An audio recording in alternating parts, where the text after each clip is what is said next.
एक बार भगवान शंकर और माता पार्वती की किसी चीज पर भैंस चल रही थी।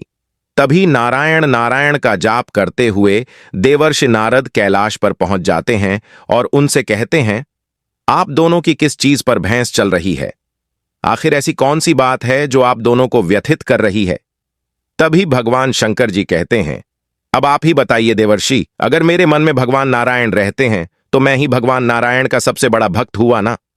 तब माता पार्वती कहती है, किंतु मैं तो हर दिन भगवान नारायण की पूजा करती हूँ, हर समय उनकी आराधना करती हूँ, तो मैं ही भगवान नारायण की सबसे बड़ी भक्त हुई ना? इन दोनों की बातों को सुनकर स्वयं नारद जी चिंता में पड़ गए और बोले, आप दोनों ही गलत है। क्यों कि मैं दिन भर भगवान नारायण का जाप करते हुए सारे सृष्टि पर भ्रमण करता हूं। इससे तो यही सिद्ध होता है कि मैं ही भगवान नारायण का सबसे बड़ा भक्त हूं। तीनों को ही अपने नारायण भक्ति पर पूर्ण विश्वास था कि वही नारायण के सबसे बड़े भक्त हैं। तभी भगवान शंकर बोले, अब इस प्रश्न का उत्तर तो केवल इस सृष्टि के रचयिता ही दे सकते हैं। इसलिए वह तीनों भी सृष्टि के रचयिता ब्रह्मा जी के पास ब्रह्मलोक जाते हैं। अब आप ही बताइए कि भगवान नारायण का सबसे बड़ा भक्त कौन है? तभी ब्रह्मा जी मुस्कुराते हुए कहते हैं, भले ही मैंने इस सृष्टि की रचना की है, परंतु मैं भी स्वयं भगवान नारायण के मन की बात को नहीं जान सकता। इस प्रश्न का उत्तर तो खुद स्वयं नारायण ही दे सकते हैं। तो वह तीनों भी इस प्रश्न का उत्तर जानने के लिए वैकुंठ की ओर प्रस्थान करते हैं। इधर वैकुंठ में भगवान नारायण और माता लक्ष्मी क्षीर सागर में विश्राम कर रहे थे। तभी अपनी शंका का निवारण करने के लिए देवर्षि नारद, भगवान शंकर और माता पार्वती वैकुंठ में पहुंच जाते हैं।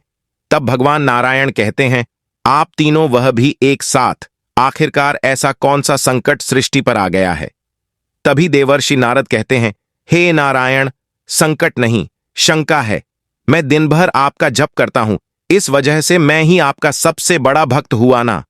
तभी माता पार्वती कहती है, हे भगवान, मैं हर दिन आपकी पूजा करती हूँ, तो इस वजह से तो मैं ही आपकी सबसे बड़ी भक्त हुई ना? तभी भगवान शंकर बोले, हे नारायण, आप तो मेरे मन में निवास करते हैं, मेरे शरीर के हर रोम रोम में आप ही बसते हो, तो मैं ही आपका सबसे बड़ा भक्त हुआ। तभी भगवान नारायण मुस्कुराते हुए बोले, आप तीनों ही गलत हैं। दरअसल मध्य देश में शांतिपुर नाम का गांव है, जहां पर गोविंद नाम का एक किसान रहता है, वही मेरा सबसे बड़ा भक्त है।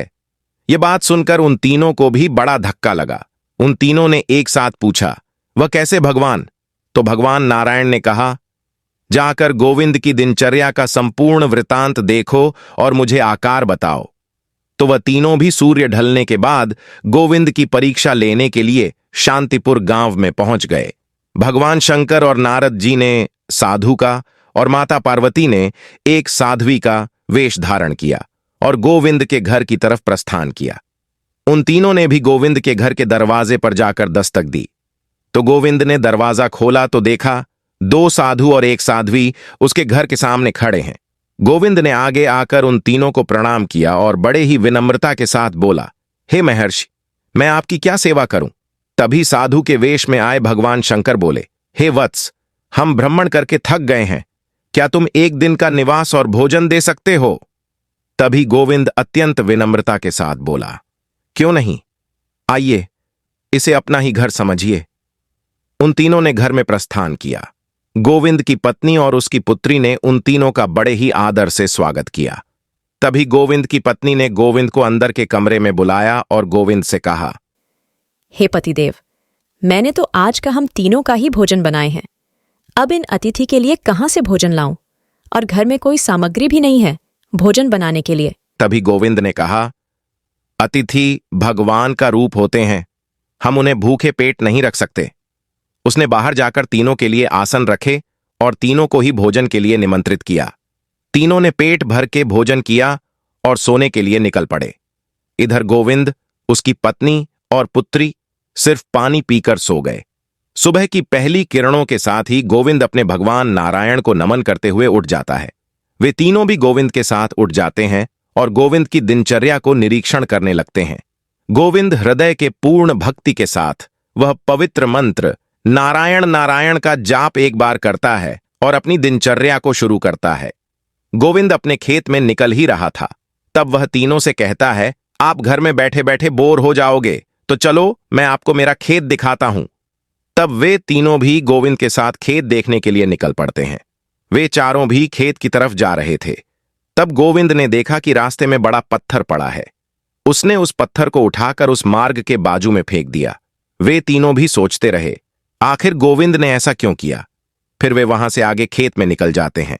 खेत में पहुंचते ही गोविंद उन तीनों को उसका सारा खेत दिखाता है और फिर उन तीनों से कहता है, आप यहीं पर पेड़ के नीचे बैठ जाइए, तब तक मैं अपने खेत के काम करता हूं। वहां से गोविंद अपने श्रमी और विश्वासु बैलों को हल को जोड़ता है और भगवान नारायण का नाम लेकर अपने खेत के काम को शुरू करता है। तभी साध्वी के रूप में आई हुई माता पार्वती उन दोनों से कहती है, आप दोनों ने देखा, इसने तो भगवान की पूजा भी नहीं की और अपने दिनचर्या को आरंभ भी कर दिया। गोविंद को खेत में काम करते करते दोपहर हो जाती है। वह तीनों भी पेड़ के नीचे बैठे हुए थे। तभी गोविंद की पत्नी घर से सभी के लिए भोजन लेकर आती है। वे सभी खेत में ही पेड़ के नीचे बैठकर भोजन ग्रहण करते हैं। भोजन ग्रहण करने के बाद गोविंद फिर से अपने खेत के कामों को करने में लग जाता है। उसकी पत्नी भी अपने घर के काम करने के लिए निकल जाती है। दिन ढलने के बाद गोविंद भगवान नारायण का नाम लेता है और अपने कार्यों को वहीं पर रोक देता है।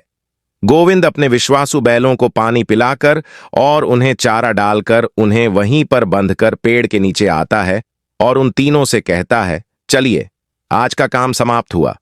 वह चारों भी घर की ओर प्रस्थान करते हैं। घर पहुंचते ही साधु रूप में आए भगवान शंकर गोविंद से कहते हैं, हे वत्स, अब हमें जाने की अनुमति दो, हम अपने अगले पड़ाव के लिए निकल जाते हैं।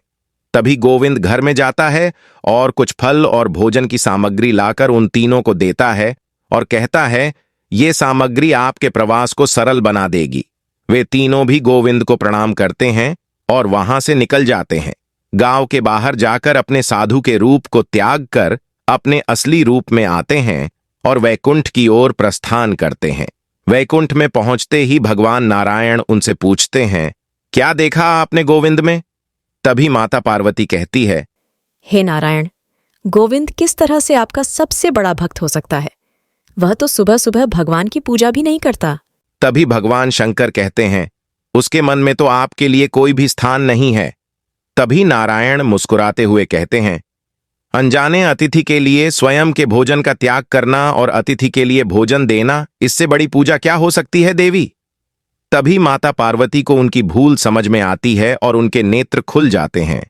तभी नारायण भगवान शंकर की तरफ देखकर बोलते हैं, जिस प्रकार गोविंद ने भविष्य में होने वाली अनहोनी को रोकने के लिए उस पत्थर को उठाकर फेंक दिया ताकि कोई उसे टकराकर गिर ना जाए, किसी और की इतनी चिंता करना, इसे विशाल मन किसका हो सकता है?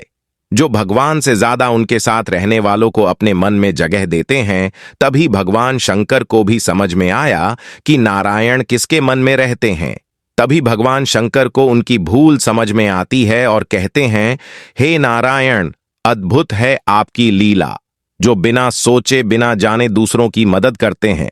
आप भी उन्हीं के मन में रहते हैं। परंतु देवर्षि नारद अभी भी चिंतित थे। वह भगवान नारायण से कहते हैं, वह तो दिन भर में केवल 3 बार ही आपके नाम का स्मरण करता है और मैं तो दिन भर आपके नाम का जाप करता हूं। भगवान नारायण देवर्षि नारद जी से कहते हैं, मैं आपकी भी चिंता को दूर कर देता हूं। भगवान नारायण ने नारद जी को एक जल से भरा कटोरा दिया और कहा, इसको लेकर आप सूर्यास्त तक भ्रमण कीजिए, लेकिन ध्यान रहे इसमें से एक बूंद पानी भी न गिरे। यदि ऐसा होता है तो मेरा सुदर्शन चक्र आपके पीछे रहेगा। एक बूंद भी पानी गिरा तो वह आपकी गर्दन काट देगा। नारद जी ने जल भरा कटोरा लिया और सुबह से शाम तक भ्रमण किया। सुदर्शन चक्र ने पीछा किया। सूर्यास्त हुआ तो उन्होंने राहत की सांस ली। कटोरे से एक बूंद भी पानी नहीं गिरी। फिर नारद जी भगवान नारायण के पास पहुंचे। भगवान नारायण ने पूछा, भ्रमण कैसा रहा? नारद जी ने उत्तर दिया, आपके सुदर्शन चक्र और पानी भरे कटोरे के कारण भ्रमण में तनाव बना रहा। नारायण जी ने पूछा, भ्रमण में कितनी बार मेरा नाम लिया? भगवान, एक तो जल भरा कटोरा लेकर चलना और उस पर आपके सुदर्शन चक्र का पीछे पीछे चलना, उसमें पूरा ध्यान इन बातों पर था।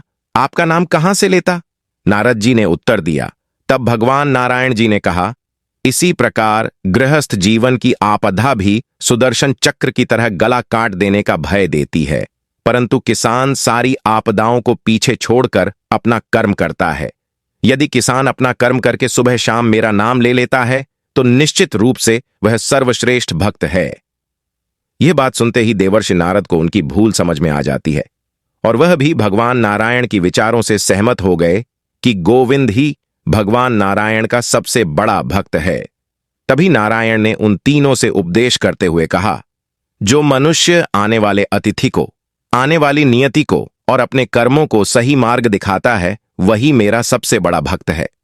तो मित्रों, अगर आप भी भगवान नारायण के सबसे बड़े भक्त हैं तो वीडियो को लाइक कीजिए और कमेंट में जय श्री नारायण जरूर लिखिए।